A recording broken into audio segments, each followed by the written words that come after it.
Hello students, कई दिन बाद लोग मिल रहे हैं।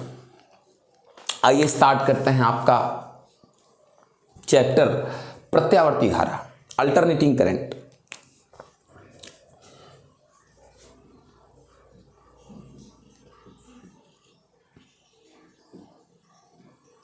अल्टरनेटिंग करंट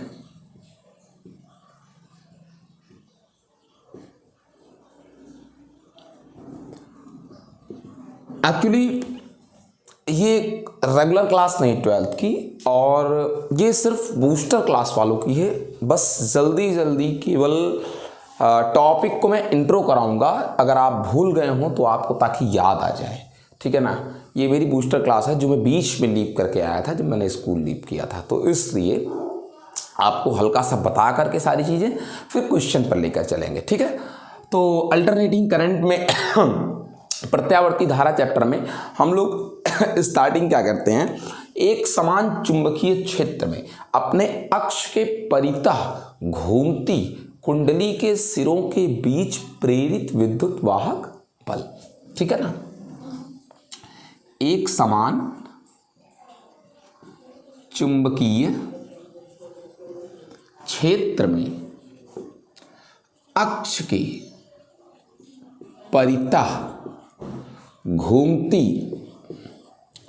कुंडली के सिरों के बीच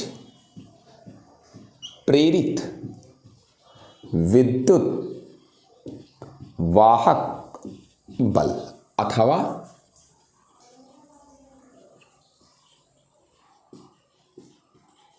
प्रत्यावर्ती वोल्टेज। ठीक है ना। Induced EMF, induced EMF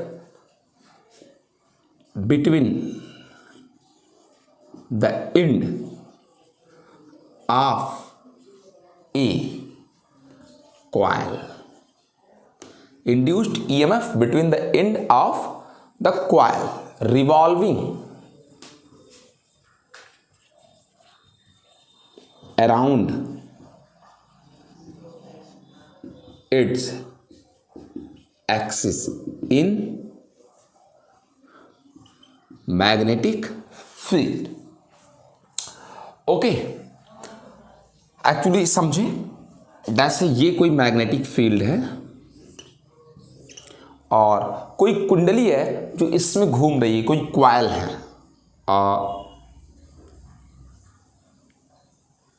you can say like this.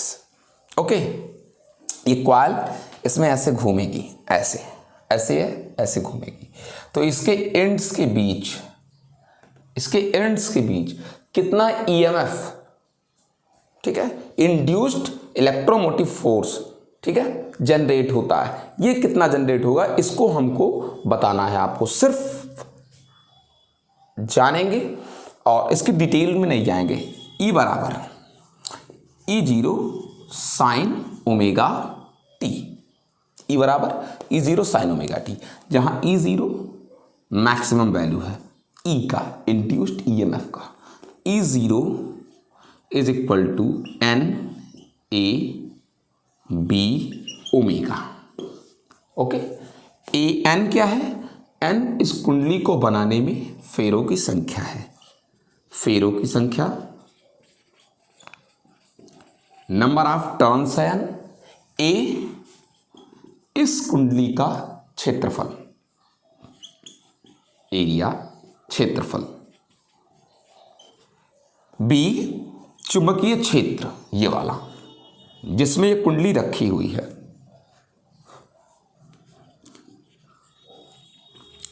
चुंबकीय क्षेत्र।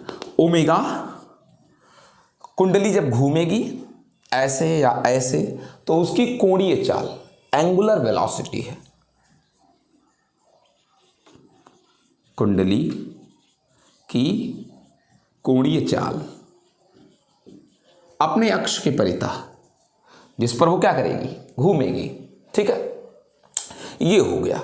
इसकी जरूरत आपको पड़ेगी, ये हम लोग पढ़ रहे हैं। चलिए उसके बाद अब बात करते हैं इसी में, ये तो कुंडली के सिरों के बीच प्रेरित विद्युत वाहक बल है, E बराबर E0 sign omega T, electromotive force induced EMF. अगर यहीं से कोई एक्सटर्नल सर्किट लगा दें तो ये जो ईएमएफ इस कुंडली, जो कुंडली इस मैग्नेटिक फील्ड में रोटेट कर रही है, ऐसे इस कुंडली के एंड्स के बीच ईएमएफ है E बराबर E0 साइन ओमेगा टी। ठीक है, अगर एक्सटर्नल कोई सर्किट लगा होता है इसमें तो यही स्मॉल ई जो इसमें है, इसमें जो है ये स्मॉल ई, वो इसके लिए बन जाता V और होता V बराबर V0 sine omega T.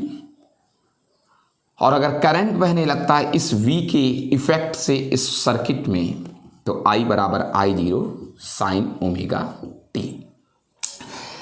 E0 जैसे पीक वैल्यू है, मैक्सिमम वैल्यू है इस कुंडली के सिरों के बीच ईएमएफ का, वैसे V0 मैक्सिमम वैल्यू है इस एक्सटर्नल सर्किट के टर्मिनल्स के बीच, बोथ वोल्टेज का महत्तम मान। I0 इसमें जो करंट बह रही है, इस करंट का मैक्सिमम मान, पीक वैल्यू है।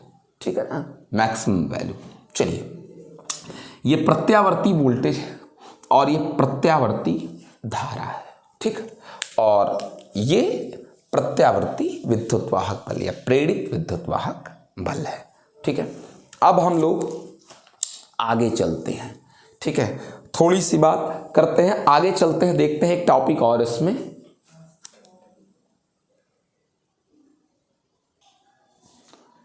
अब हम लोग देखते हैं graph between alternating voltage and alternating current, okay, with time.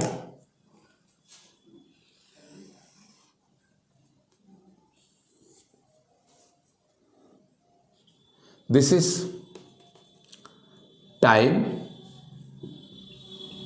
And this is V and I, graph between V and I with time, समय के साथ। एक्चुअली हम लोग ये जानते हैं V बराबर I इंटू R, कहीं ना कहीं V की न्यूमेरिक वैल्यू I से हमेशा बड़ी होती है, क्योंकि जब हम लोग I में मल्टी कराते हैं किसका, R का। बस ये एक सिंपल सी थिंकिंग है, इसका कोई खास मतलब नहीं है। आइए, ये V के लिए है, अगर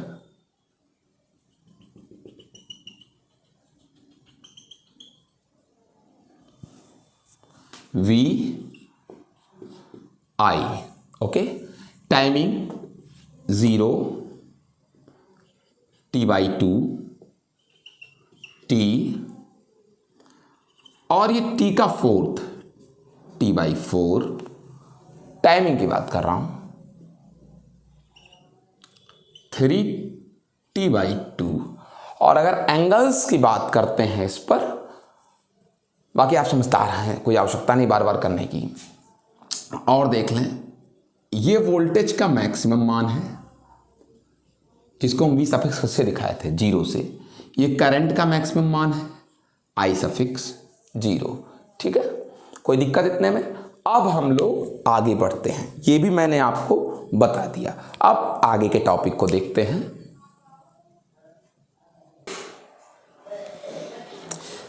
प्रत्यावर्ती वोल्टेज और धारा से रिलेटेड कुछ डेफिनेशन। ठीक है, some definition regarding alternating voltage and current.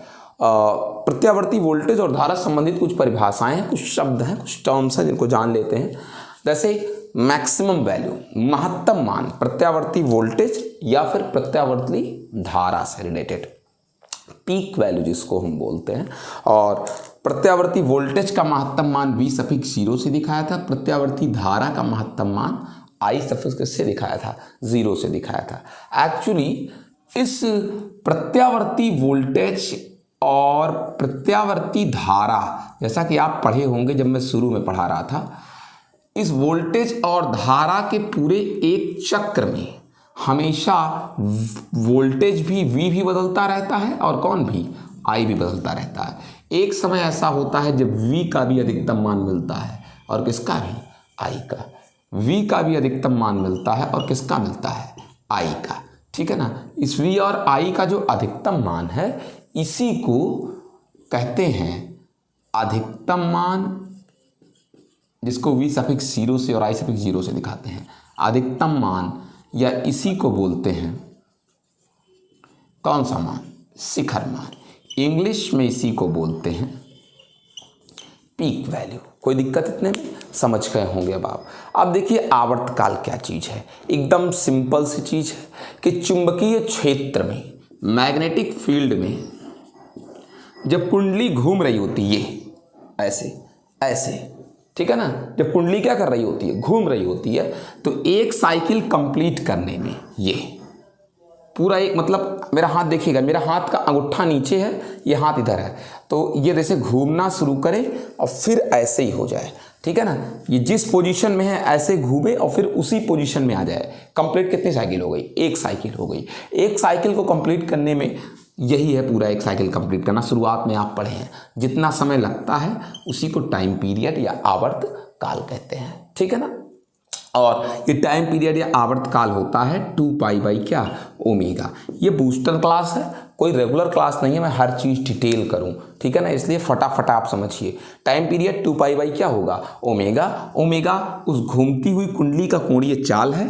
2 पाई पूरा एक चक्कर कंप्लीट करने में सबको पता है लिया गया क्या है, डिस्टेंस है, एंगुलर डिस्टेंस या डिस्प्लेसमेंट है 2 पाई, ठीक है, 360 अंश। आवृत्ति क्या चीज़ है, जब कुंडली इसमें घूम रही होती है, कुंडली जब इसमें घूम रही होती है, this is my old notes, that's जो आप लोगों ने देखा, ये कुंडली जैसे ये है, जब ये घूम रही है ए ऐसे, तो घूमने में कितनी साइकिल कंप्लीट की, एक। फिर से देख लीजिए एक साइकिल कंप्लीट हो गई। इस एक साइकिल कंप्लीट किया, एक सेकंड में ऐसे जितनी बार घूम जाए, एक सेकंड में जितनी बार क्या हो जाए, घूम जाए, उसे ही अल्टरनेटिंग करंट की क्या कहते हैं, फ्रीक्वेंसी या आवृत्ति कहते हैं।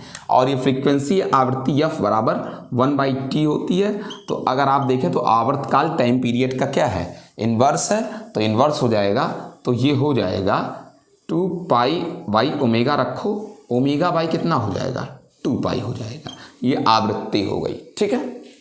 चलिए अब आगे बढ़ते हैं। इसमें तात्क्षणिक मान क्या चीज़ है, तात्क्षणिक मान क्या चीज़ है, आप अच्छी तरीके से देख रहे हैं, मैं बार बार दिखा चुका कि अल्टरनेटिंग वोल्टेज और करंट में वोल्टेज की भी वैल्यू और करंट दोनों की वैल्यू कंटिन्यूअस क्या होती है, चेंज होती रहती है। देखो यहाँ पर कुछ अलग है वोल्टेज, यहाँ पर कुछ अलग है वोल्टेज, यहाँ पर कुछ अलग है, यहाँ पर कुछ अलग है। देख लीजिए, क्योंकि v बराबर v0 sine omega t, voltage time depending है, जैसे जैसे टाइम बदलेगा वोल्टेज भी बदलेगा।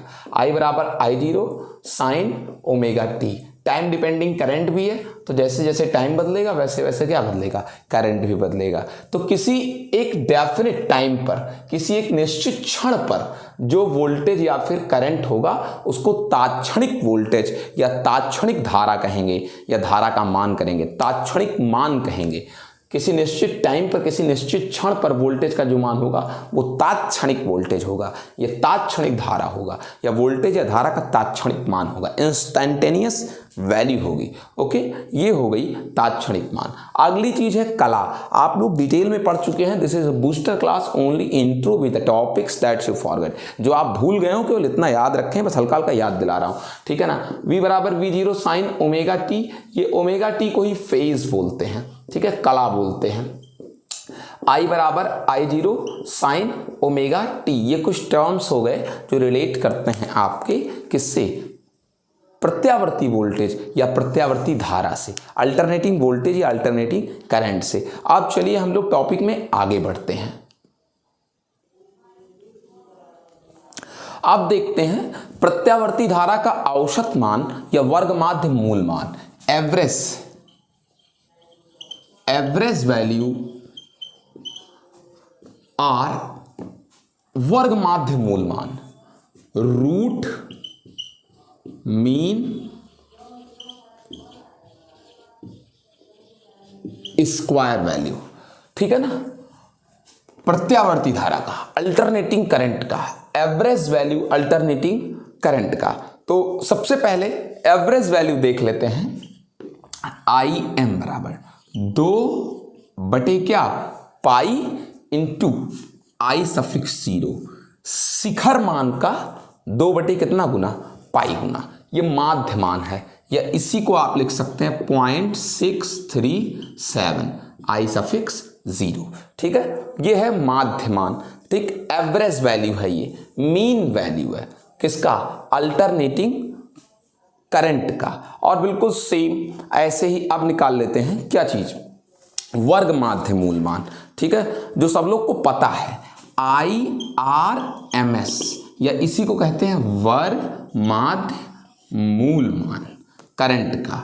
ये होता है कितना, ये शिखर मान का अंडा रूट कितना गुना होता है, 2 गुना होता है। शिखर मान का रूट 2 टाइम्स होता है, 1/√2 टाइम्स होता है। ठीक है, इसको आप लिख सकते हैं 0.707 आई सफिक्स 0। ऐसे भी बिल्कुल सेम ऐसे VRMS वोल्टेज का भी होता है। ठीक है, V0/√2, या कह सकते हैं 0.707 V0। ठीक है, केवल एक इंट्रो टाइप का आपको देना है, बाकी आप सारी चीज़ों को जान रहे हैं। ठीक है, अब एक चीज़ और आगे देख लीजिए, यहाँ पर आपसे ये कहनी है मुझे कि इस IRMS और VRMS को ही एक और नाम से भी कहते हैं, IRMS या VRMS को। जैसे ये करंट की वर्चुअल वैल्यू, आभासी मान भी है, वर्चुअल वोल्टेज का आभासी मान, वर्चुअल वैल्यू। ये हो गई, आपको एक बार रिपीट कराना था ताकि आपको याद आ जाए सवाल लगाते समय। अब एक चीज और देख लीजिए, हम लोग के घरों में जैसे हम लोग जानते हैं कि 220 वोल्ट आता है, अब एकदम 220 वोल्ट ले करके आप लोग आई शपथ रहते हैं कि बस 220 वोल्ट तो 220 वोल्ट। ठीक है, असल में कभी कभी बोर्ड में इसका पूछ लेता है, एक्चुअल महत्तम मान पूछ लेता है, इसका V0 पूछ लेता है। ये जो 220 वोल्ट हम आप घर में देखते हैं, ये असल में 220 वोल्ट घर में आने वाले AC वोल्टेज का VRMS वैल्यू रहता है, यानी VRMS रहता है 200 कितना वोल्ट, 20 वोल्ट। और VRMS 220 वोल्ट का मतलब है कि ये असल में V0/√2 बराबर 220 वोल्ट होता है। यानी असलियत में जो मैक्सिमम वैल्यू है घर में आने वाले वोल्टेज का, महत्तम मान जो है, कभी कभी पूछता है 220√2 वोल्ट, यानी इसको कहते हैं 311 वोल्ट। इसको एकदम याद कर लीजिए, रट लीजिए कि घर में जो AC वोल्टेज आता है उसका महत्तम मान 311 वोल्ट होता है। यानी कि 0 से कैसे चलता है घर का वोल्टेज, 0 से 311 वोल्ट, फिर 311 से 0, फिर 0 से -311, फिर -311 से कितना, 0। इसको याद रखिएगा, यानी 0 से 311 तक का जो वर्ग माध्य मूल मान निकाला था आपने, ठीक है ना, ये होता है हमारा 200 कितना वोल्ट, 20 वोल्ट। बहुत लोग इसमें कंफ्यूज रहते हैं, बहुत बार गड़बड़ करते हैं, आप गड़बड़ मत करिएगा। अब देखिए, हम लोग पढ़ते हैं वोल्टेज और धारा के बीच कलांतर। ठीक है ना, phase difference between voltage and current, phase difference between alternating voltage and alternating current. Voltage और करंट के बीच डिफरेंस क्यों हो जाता है, कलाओं का, फेज का डिफरेंस क्यों हो जाता है, एक्चुअली हम इस बारे में डिटेल में चलेंगे जब मैं रेगुलर क्लास पढ़ाऊंगा। और अभी तो बूस्टर क्लास है, आपको सब कुछ मैं डिटेल में बताया हूं क्लासेस पर, जब स्कूल में पढ़ा रहा था आप लोग को। ठीक है, लेकिन अब मैं डिटेल में नहीं जाऊंगा, केवल आपको बताऊंगा। कभी कभी ऐसा होता है परिपथ की प्रकृति पर, चलो इतना भी बता दिया, ठीक है, नेचर पर डिपेंड करता है सर्किट के कि वोल्टेज और धारा के बीच कलांतर होगा या नहीं। अगर दोनों समान कला में है, V बराबर V0 sine omega T, I बराबर I0 साइन ओमेगा टी, जब समान कला में है वोल्टेज और कौन, धारा, ये तब दोनों का समीकरण है, लिखा जाएगा कैसे, the equation when voltage and current both are in same phase. Okay, this is the graph curve of the voltage and the current when current and voltage are in same phase. There is no any difference. At that time, this is the curve of the voltage and the electric current, and this is phase that you will see that both are same. Any problems to anybody? Now let's forward it. Sometimes it may be possible that voltage and current is not in same phase. कभी कभी ऐसा होता है कि voltage और current same phase में नहीं होते. अगर सेम फेज में नहीं होते जैसे तब क्या होता है, जैसे कभी कभी वोल्टेज करंट को लीड कर जाता है, कभी कभी वोल्टेज किसको लीड कर जाता है, करंट को लीड कर जाता है. तब इक्वेशन होता है वोल्टेज का V बराबर V0 साइन ओमेगा टी. अभी लीड करेगा किससे, अगर करंट से लीड करेगा तो अगर I is equal to I0 sine omega t है तो जैसे इनसे लीड कर गया, आगे चला गया वोल्टेज, तो मान लीजिए कितना आगे चला गया, phi. This is the phase difference. यही फाई ही फेज क्या है, डिफरेंस है. अगर वोल्टेज करंट को लीड कर जाता है तो फिर ऐसे भी इसको लिखने का तरीका है कि अगर V बराबर V0 साइन ओमेगा टी तो करंट को लीड कर गया है वोल्टेज, तो करंट यानी पीछे रह गया है, ठीक है ना, करंट लैग रह गया है, वोल्टेज लीड कर गया है, करंट को अग्रगामी है वोल्टेज किससे, करंट से. तो उस समय करंट को हम ऐसे भी दिखा सकते हैं ओमेगा टी माइनस फाई. ठीक है, तो यानी ऐसी घटनाओं में होगा क्या, ठीक है. इसका सर फिजिकल मीनिंग क्या है, एक्चुअल बिहेवियर में इसकी मतलब क्या है, रियल इसका मतलब क्या है फिजिक्स में. इसका मतलब ये है कि वोल्टेज हमेशा अगर वोल्टेज लीड कर जाएगा करंट को, तो जैसे वोल्टेज पहले मैक्सिमम मान प्राप्त करेगा, करंट बाद में प्राप्त करेगा. अगर वोल्टेज लीड कर जाता है, अग्रगामी है अगर वोल्टेज करंट से, तो आइए दिखाता हूं उसका कर्व. देखिए उसके कर्व को देखता हूं जब वोल्टेज लीड कर जाएगा किसको, करंट को. उसका कर्व देखिए, ये यही देख लीजिए. अगर वोल्टेज लीड कर जाता है तो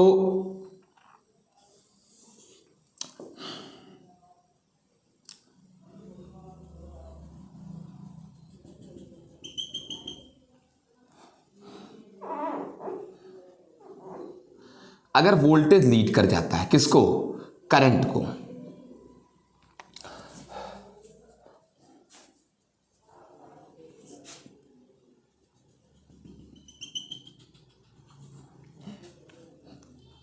देखें आप, देखें वोल्टेज पहले मैक्सिमम मान प्राप्त कर चुकी है और धारा बाद में. वोल्टेज ने पहले मैक्सिमम मान प्राप्त किया ना, धारा बाद में. यहां भी देखो अगले हाफ साइकिल में भी वोल्टेज ने पहले मैक्सिमम मान प्राप्त किया और करंट बाद में. वोल्टेज लीड कर गया है किसको, करंट को. यानी वोल्टेज अग्रगामी है और धारा पश्चगामी है. अब हम लोग वो केस देखेंगे जिसमें धारा अग्रगामी होगी और वोल्टेज पश्चगामी होगा. दिखाता हूं आपको.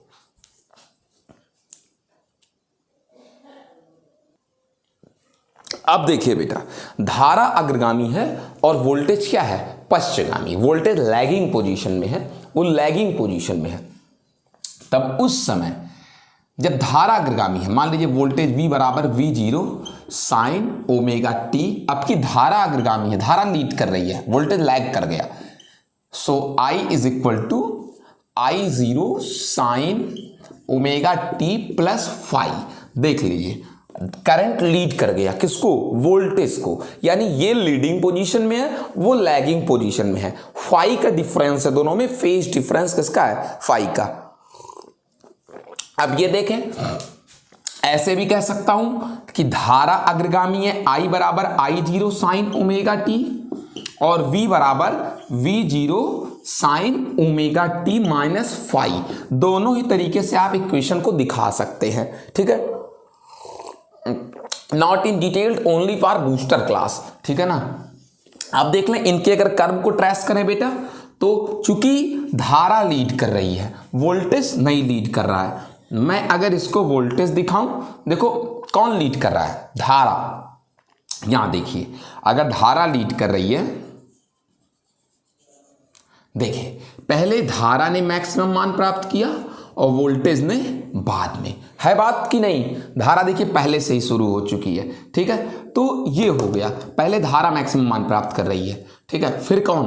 वोल्टेज, यानी इसमें करंट लीड कर रही है, ठीक है। वोल्टेज लैग कर रहा है, वो लैगिंग पोजीशन में है। लीडिंग स्टेट में कौन है? करंट, यानी धारा अग्रगामी है। किससे? वोल्टेज से। धारा अग्रगामी है किससे? वोल्टेज से।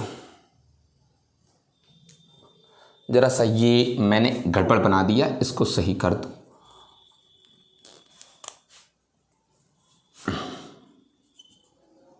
मतलब ऐसे देख लीजिए, ये तो वोल्टेज है,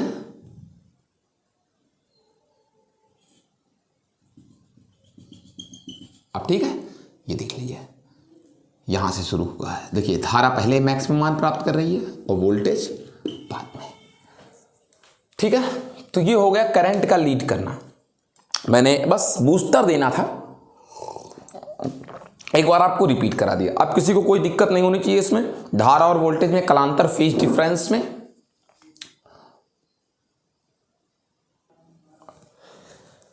सो नाउ अब हम लोग क्या देखते हैं, इस अग्रगामी और पश्चगामी, लीडिंग स्टेट और लैगिंग स्टेट को कैसे फेजर ग्राफ के रूप में, कला समंजक ग्राफ के रूप में कैसे शो करते हैं।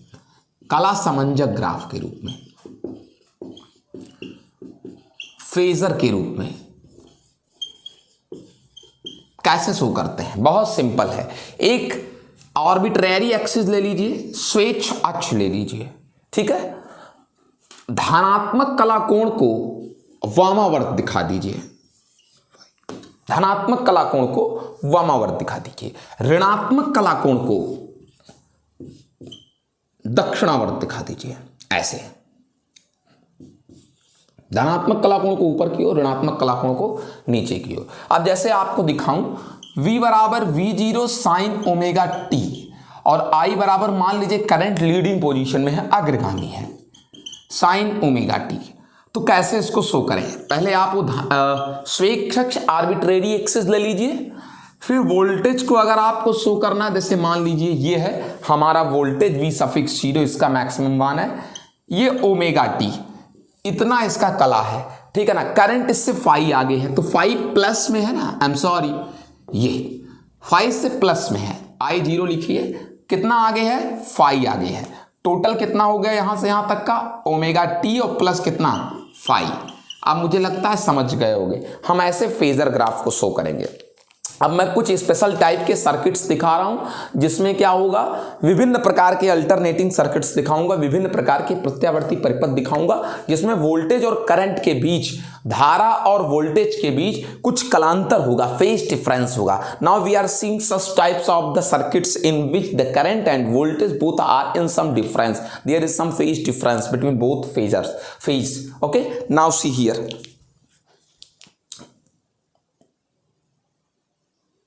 अब देखते हैं विभिन्न प्रकार के प्रत्यावर्ती धारा परिपथ, different types of alternating current circuit. सबसे पहले देखेंगे जब परिपथ में केवल शुद्ध प्रतिरोध हो। नंबर फर्स्ट क्या देखेंगे बेटा? जब परिपथ में केवल शुद्ध प्रतिरोध हो, when circuit contains only pure resistance. बच्चों, जब परिपथ में केवल शुद्ध क्या हो? प्रतिरोध हो। बूस्टर क्लास पढ़ रहे हैं हम, डिटेल में नहीं जाएंगे, ठीक है, केवल ऊपर ऊपर आपको दिखा दूं एक फिगर इसका, ये देख लीजिए, V बराबर V0 साइन ओमेगा टी, जब शुद्ध प्रतिरोध हो, यही रहा वो सर्किट बेटा। याद करो जब हम शुरुआत में स्कूल में पढ़ा रहे थे, ठीक है ना, आपको दिखा देते हैं V is equal to V0 sine omega t, ये इनपुट AC सोर्स है, I is equal to I0 sine omega t मिला था, हम करके दिखाए थे। देख लीजिए दोनों की कलाओं में कोई अंतर नहीं है, यानी कि अगर इनका कर्व ट्रेस किया जाए तो प्लस माइनस V और I को हम दिखाएंगे इस एक्सेस पर। अगर इनका कर्व ट्रेस करते हैं बच्चा, ये V है और दोनों में जब कोई अंतर ही नहीं है, तब समान समान चलेंगी। ये कौन है? आई, ये वोल्टेज का मैक्सिमम मान है, ये करंट का कौन सा मान है?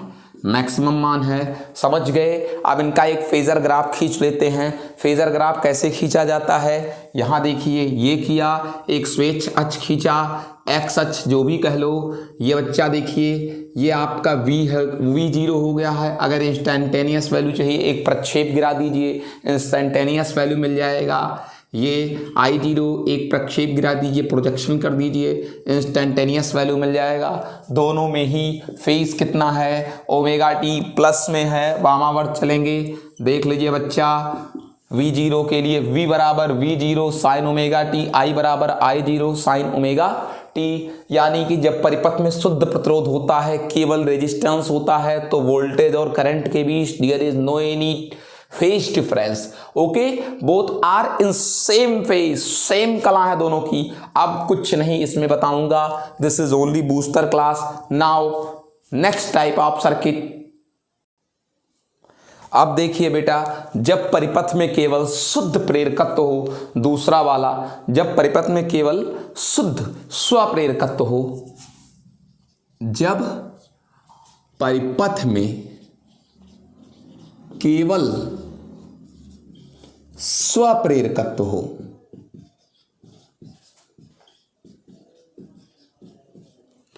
आप लोग भी कुछ ऐसा किया करिए। मैं मोटिवेट हूं, मुझे वीडियो बनाने में मन लगे, मेरा मन ही नहीं कहता है, सोया रहता हूं दिन भर, फिर उठता हूं तो बनाता हूं वीडियो। कुछ ऐसा आप लोग करिए। जैसे मैं रोज अगर क्या देखूं, 470 हैं, मैंने देखा, उठकर सोकर उठे तो देखे 500 हो गया, तुरंत मन कहेगा एक वीडियो बनाने का, ठीक है। फिर देखा, फिर 600 हो गया, रोज ऐसे 100-150 वो बढ़ता रहे जो हम चाहते हैं, तो देखिए रोज फटाफट वीडियो बनता रहे। आप लोग समझते हैं नहीं, आप चाहते हैं वही मैं प्रचार करूं, अंगूर ले लो, अंगूर ले लो, खट्टे वाले अंगूर, मिठे वाले अंगूर, तो कैसे ऐसे काम बनेगा। आइए देखिए, जब परिपथ में केवल स्व क्या हो बेटा? प्रेरकत्व हो। हम बता चुके हैं आपको सारी चीजें, देख लीजिए।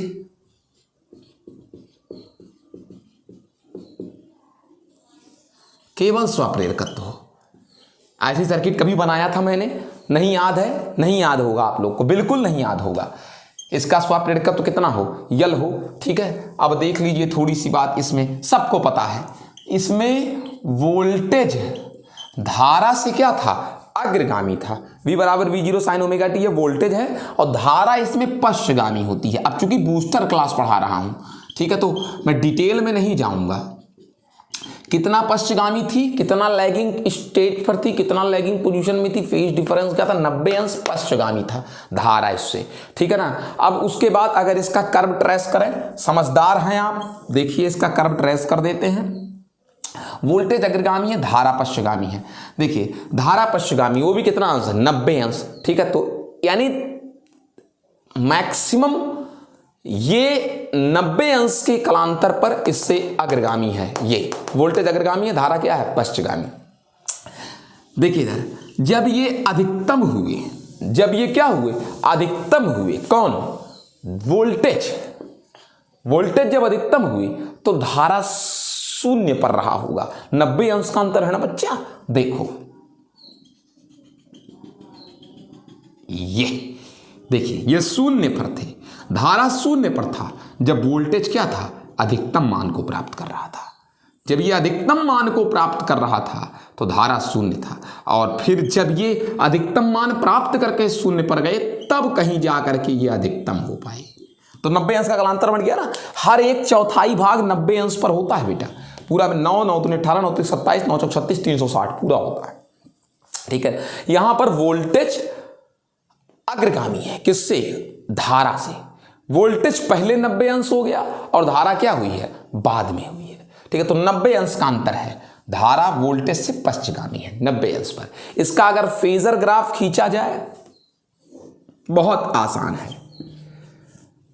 देखिए वोल्टेज है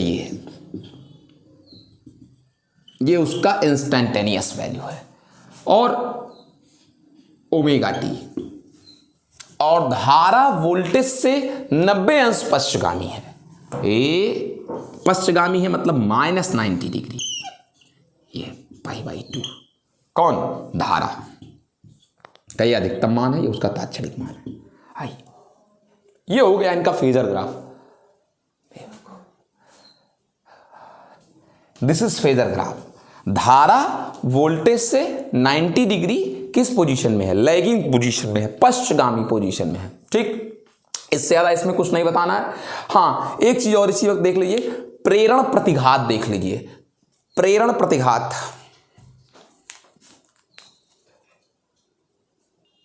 देख लीजिए प्रेरण प्रतिघात। प्रेरण प्रतिघात क्या है? प्रेरण इंडक्टिव रिएक्टेंस। इंडक्टिव रिएक्टेंस क्या है? इंडक्टिव रिएक्टेंस बेटा I0 बराबर V0 अपान ओमेगा L। अगर ओम के नियम को देखा जाए I बराबर V अपान R के अनुसार, यहां R देख रहे हो ना, तो ये भी R प्रतिघात का, ये भी प्रतिरोध का ही काम करेगी, लेकिन ये प्रतिरोध किसके कारण है? प्रेरकत्व के कारण है, तो इसलिए इसको प्रतिघात कहते हैं। तो प्रतिघात को दिखाते किससे हैं? एक्सल से। इंडक्टिव रिएक्टेंस प्रेरण प्रतिघात ओमेगा इंटू L। ठीक है, तो एक्सल बराबर ओमेगा बराबर 2 पाई F इंटू,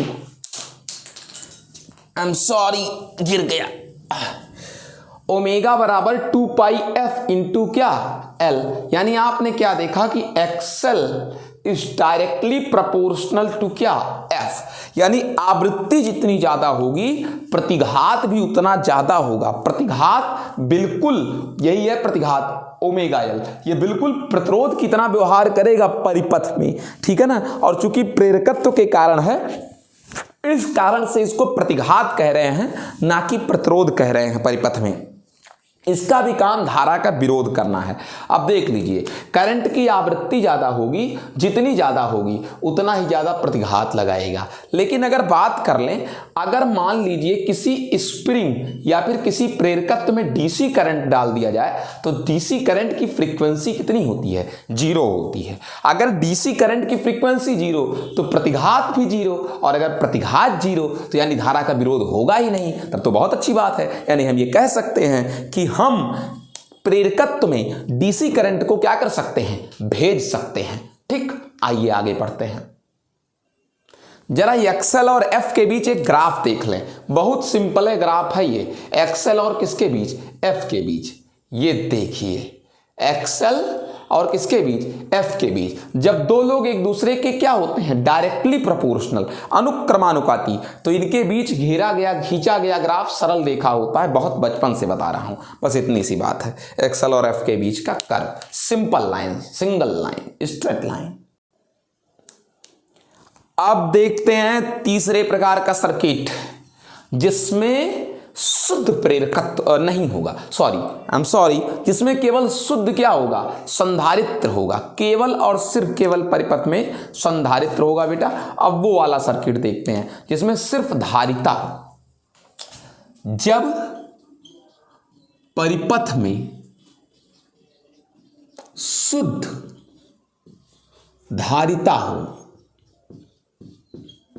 यानी कि when circuit contains only and only capacitance, capital C। इसका बहुत सिंपल सा देख लीजिए, हम बताने को डिटेल में तो नहीं जा पाएंगे। क्यों नहीं जा पाएंगे डिटेल में? क्योंकि ये बूस्टर क्लास है, और बूस्टर क्लास में सिर्फ क्या करते हैं? सिर्फ आपको इंट्रो देते हैं टॉपिक से। आप सब पढ़े हुए हैं, मैं मर के पढ़ाया हूं क्लास में, कोचिंग में।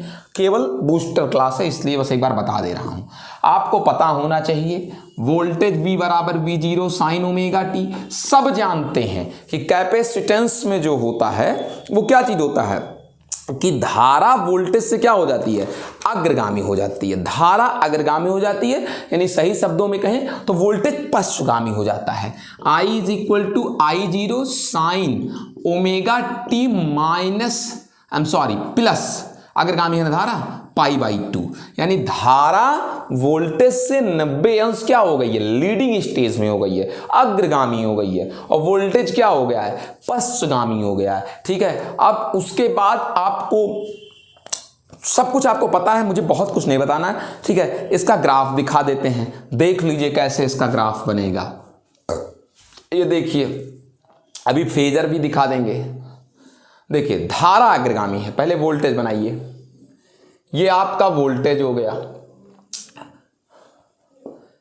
ये वोल्टेज का अधिकतम मान है,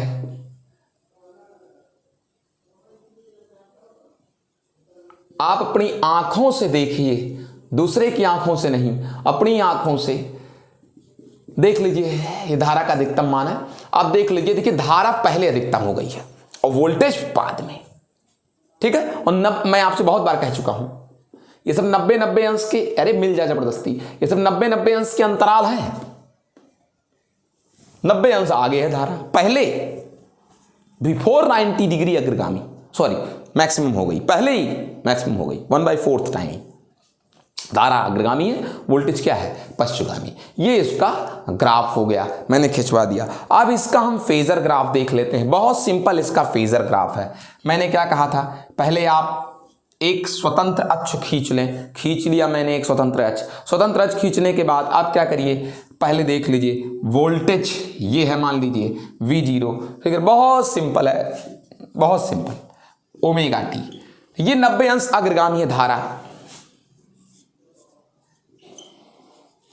ये तात्क्षणिक मान है, ये तात्क्षणिक मान V और ये तात्क्षणिक मान I। देख लीजिए 90 अंश आगे चल रहा है, इनसे 90 अंश आगे, ये 90 डिग्री है, ये अग्रगामी है तो वहां पर चलाना पड़ा, पॉजिटिव हो गया। ये इनका फेजर ग्राफ हो गया। अब एक शब्द इसमें और आता है, ठीक है, धारितीय प्रतिघात। बूस्टर क्लास है यार, डिटेल में मत मांगो मुझसे, डेरिवेशन करता तो सब आप जान जाते। धारितीय प्रतिघात, ठीक है, धारितीय प्रतिघात मतलब क्या होता है, इंग्लिश में इसको बोलते हैं कैपेसिटिव रिएक्टेंस, धारितीय प्रतिघात।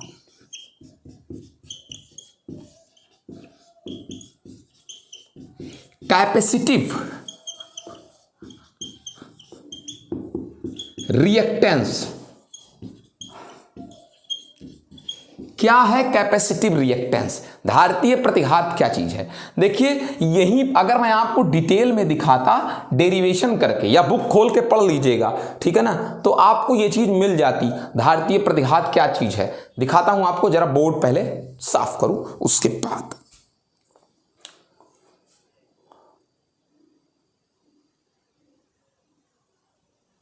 देखिए I0 बराबर V0 अपान 1/ω/c।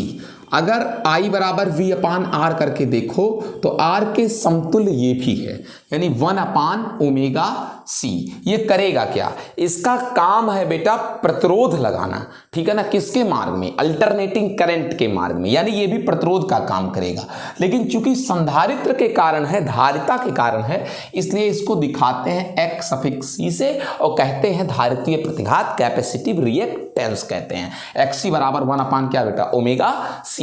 आप चाहें अगर तो इनको 1/2πfc, ये 2πf वैल्यू ओमेगा की है, यानी अगर देखा जाए दिव्य दृष्टि से तो फिर ये f के करंट की फ्रीक्वेंसी के इनवर्सली प्रोपोर्शनल है। तात्पर्य कि जितना फ्रीक्वेंसी ज्यादा होगा प्रतिघात उतनी ही क्या होगी, कम होगी। समझ गए इस चीज को, यानी जितना ज्यादा अधिक आवृत्ति होगी करंट की उतने कम प्रतिरोध लगेगा। अब अगर बात कर लें किसकी, डीसी करंट की, क्या संधारित्र में डीसी करंट भेजा जा सकता है, तो पहले अब आप ये देख लीजिए, डीसी करंट के लिए बच्चा फ्रीक्वेंसी 0 होती है, यानी प्रतिघात कितना होगा, अगर सही शब्दों में कहें तो 2π0 × c मतलब अनंत होगा, यानी डीसी करंट के लिए प्रतिघात अनंत होगा अगर संधारित्र में डीसी करंट भेजते हैं तो। यानी कि संधारित्र में धारिता वाले परिपथों में डीसी करंट भेजा नहीं जा सकता, चूंकि अनंत हो जाएगा प्रतिरोध। समझ कर बेटा इस चीज को, ये टोटल मैटर रहा इनका, समाप्त।